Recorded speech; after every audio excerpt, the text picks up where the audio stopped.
Right now it's January, and as you can see, there is a lot to be done in my yard that is still technically a cornfield to prepare for gardens. We're going to be busy this spring, and I don't want to waste time or money in the garden, so I'm going to make sure to plant some of my tried and true, reliable favorites. Any of them would make a great addition to your new garden because they usually do what they're supposed to do. That is, establish to the soil, grow well, and produce well, whether it's food or flowers.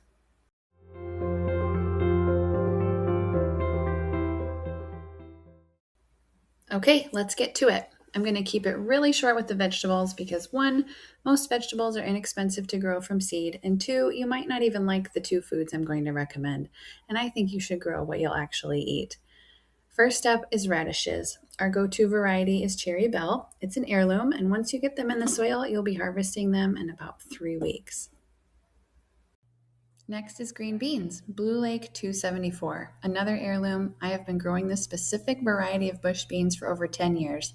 It is a mega producer, and usually I can expect 3 harvests out of each bush. The beans are stringless, preserve well, and the plant makes excellent ground cover, which keeps the weeds down. Moving on to berries, we grow the Caroline variety of raspberries. Kids love picking raspberries, and they taste so much better than what you get at the grocery store. Have patience though, a new plant won't produce berries until the second year. Strawberries, the June bearing Whopper variety, has been a good one for us. Have patience for this one too. During the first growing season, it's best to pinch off the blooms so the plant focuses its energy on establishing well into the soil rather than producing fruit. Under the right conditions, the second growing season will give you the first delicious harvest. Next up are 3 must-have annual flowers. Now, depending on where you're from, you're going to say zinnia or zinnia, and there are hundreds of varieties to choose from when you're planning out your garden. Tall, short, big blooms, small blooms, and every color of the rainbow. Zinnias are pollinator magnets and look stunning in bouquets. Purple Prince, State Fair, Envy, and Double Zahara Salmon are some of my favorites. Oh, the humble marigold. They're low maintenance, don't mind drought or wet soil, and in my experience, they're basically unbothered by everything. They're not great for bouquets, but they're a must have in the garden for pollinators to enjoy and to serve as a companion plant. I've had great experiences with Happy Days, Strawberry Blonde, and Snowball varieties. Next is the sunflower. I love experimenting with giant sunflowers. It's basically like growing a tree in one summer. However, with all varieties, the birds flock to them, pollinators are obsessed, they're so easy to grow, and the flowers are stunning. Absolute must have. Favorite varieties are Mammoth, Strawberry Blonde, Super Snack, and the Fun and Sun blend.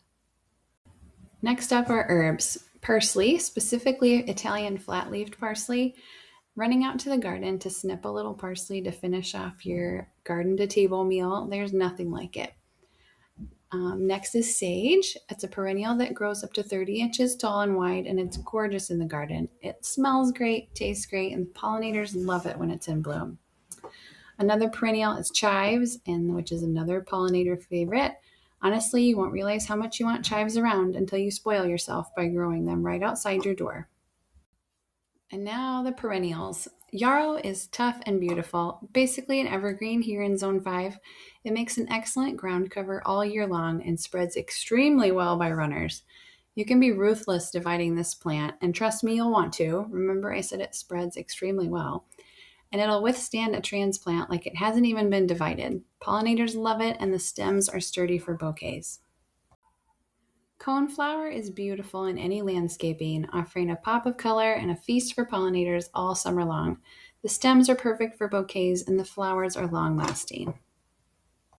Last but not least, goldenrod is another one with hundreds of species. It's one of my absolute favorite perennials for late season color. The bees go nuts for goldenrod, and it's so fun to watch them at the end of the day. My favorite variety is Fireworks. It grows upright and minds its own business, staying where it belongs rather than flopping over onto other plants. Planting a garden is a commitment. Like all things, if you want to reap the rewards, you need to put in the work. If this is your first garden, my advice is to start small. Don't overwhelm yourself with a huge space right off the bat. Give yourself some time to build your confidence and get some green on your thumb.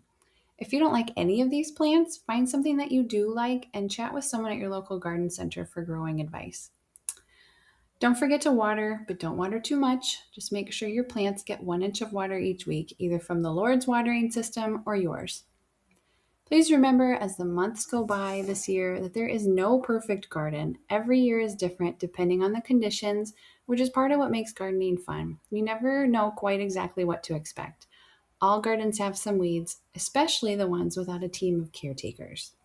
Speaking of weeds, try to keep up with them. By far, the simplest way to do this is to spend at least 10 minutes a day tending the garden. As the plants grow, you'll want to spend more time in the garden anyway, because it will, hopefully, become a place where you will find peace and restoration. What are you looking forward to the most with this year's garden? Comment below. I'd love to hear about your garden plans.